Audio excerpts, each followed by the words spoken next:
Forget the fairy tales. Forget the knight in shining armor who effortlessly rescues princesses. The reality was much heavier, and it smelled of mud, sweat, and fear.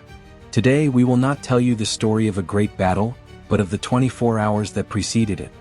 The ritual of a man preparing to die, the hidden science in his armor, and the brutal truth of what it cost in gold and in soul to be a knight. Today you are Sir Guillaume, a French knight. And tomorrow, at dawn, you will charge against the English lines in the battle that will decide the fate of a kingdom. You are in your tent, in the middle of a military camp in 15th century France. The air is cold and smells of rain, horses, and smoke.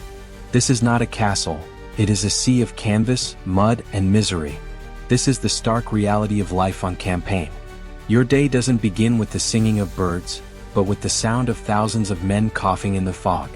Breakfast is not a banquet, it's a piece of hard bread, perhaps with a bit of stale cheese and a sip of watered-down wine. You've endured weeks of a hellish march, sleeping on damp straw and dreaming of the warmth of your home. Dysentery, the bloody flux, spreads through the camp like a plague and has killed more men than any English arrow. Your body, accustomed to hardship, aches from the cold and dampness that seep into your very bones. This is the first enemy to survive, the camp itself. The afternoon is dedicated to the most sacred ritual, the preparation of your gear. Your squire, Jean, a young man of just 17 whose future depends on your survival, lays out your plate armor on a woolen cloth. It is not just a suit, it is your second skin, your fortress, and your most expensive possession. Every piece is meticulously checked. A rotten leather strap, a broken mail ring, any failure tomorrow will be fatal. You sharpen the edge of your long sword with a whetstone, again and again, until it can split a hair in the air. It is the sound of death preparing itself. But how much does this preparation cost? Let us pause to analyze the brutal economics of war. Your full suit of armor, forged in Milan, cost over 1,600 livres tournois. Your warhorse, your destrier, which right now is eating the best oats your money can buy, cost almost the same. Adding your squire's equipment, your spare horses, weapons, and supplies, the total cost of putting a knight on the battlefield amounted to more than 4,000 livres. To give you an idea, a skilled artisan in Paris earned about 30 livres a year. You would need to work for over 130 years to pay for your equipment. Today it wouldn't be like buying a luxury car. It would be the equivalent of buying and maintaining your own main battle tank. So, what did all that money buy? A clumsy walking tin can, as we see in the movies? No. It bought a 15th century engineering masterpiece. Those 30 kilograms of steel are so well distributed across your body that you can move with surprising agility. The curved surfaces of your breastplate and pauldrons were not designed to stop a blow, but to deflect it. A longbow arrow, the terror of the infantry, would often glance off the curved steel of your breastplate. A sword strike would slide away. You were a surprisingly agile human fortress, designed to survive in the deadliest environment imaginable. Night falls. The noise of the camp dies down, replaced by the murmur of thousands of men praying or whispering. It is the hour of fear. In your tent, by the light of a stinking, smoking tallow candle, you write a letter to your wife. You talk about the harvest, give instructions on managing your lands, but between the lines, it is a farewell. You ask her to pray for your soul and to care for your son. You remind Jean, your squire, that you will look after him as if he were your own. Every word is a small splinter of your heart placed upon the parchment.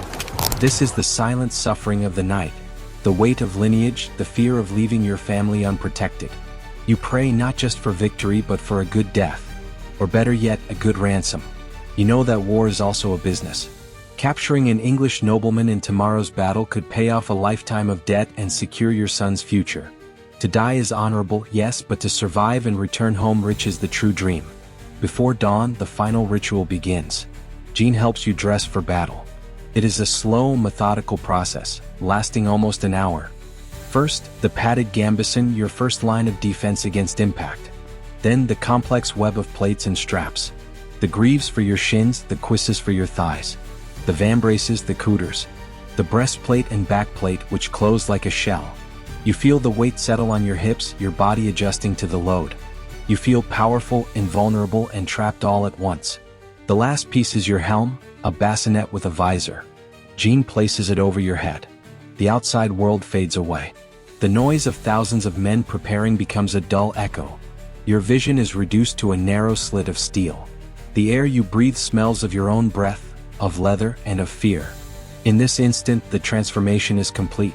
You are no longer Sir Guillaume, the husband, the father, the lord of the land. You are an anonymous weapon, a steel statue whose sole purpose is to charge, to kill, and to survive.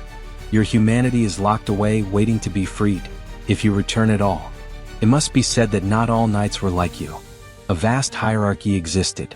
From the great dukes, who could afford gilded armor and private armies, to the hedge knights, who barely had a suit of mail and an old horse. You represent the backbone of feudal armies, the lesser nobility for whom honor was a duty that brought them to the brink of ruin. Furthermore, the battle armor you wear is different from tournament armor. Jousting armor was much heavier and more specialized, designed for a single type of impact. Your war armor is lighter and more flexible, a compromise between protection and the agility needed to survive a chaotic, prolonged melee. In the end, your journey of preparation reveals the truth of the medieval knight. He was not a figure of romance but a professional of war. An incredibly expensive and technologically advanced walking weapon system. The armor was not just protection, it was the physical manifestation of your social status, your duty, and your economic ruin.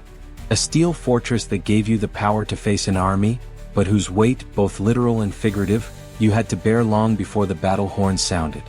A knight's life was not measured in battles won, but in the harvest he had to sell to be able to fight them. What has surprised you the most about the harsh reality of these warriors? Let me know your opinion in the comments. If this journey into the truth of the Middle Ages has appealed to you, subscribe and hit the bell so you don't miss our next story. Thank you for joining us. Until next time.